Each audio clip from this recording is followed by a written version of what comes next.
Lalaki nga hungod nga naglumpat sa sininga flyover sa Magsaysay, sakop sang Barangay Singkang Airport sa syudad sang Bacolod, subong nga Miyerkules Hulyo 29.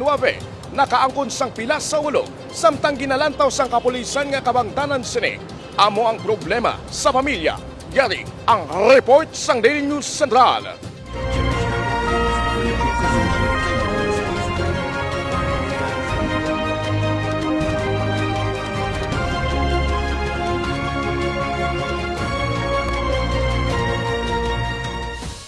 Daily News Central.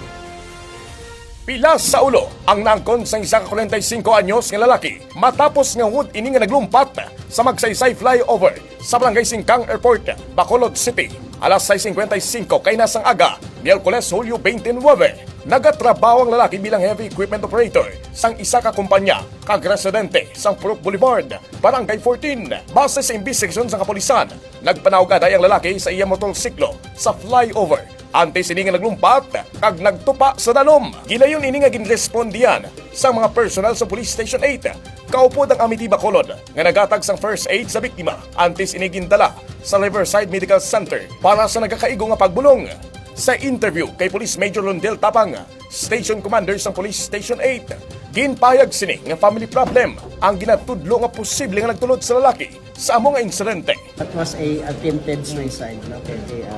May family problem lang. Dugang pa niya, ngayon na sa mayo nga kondisyon ang lalaki, kag nakadtuan na sang iyay mata. Pero ang iyang asawa, ito naman, no, nag-attend sa iya. Unstable na, subject for CT scanning na lang siguro.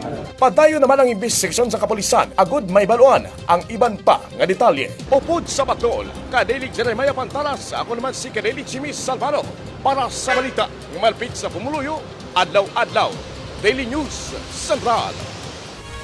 Daily News Central.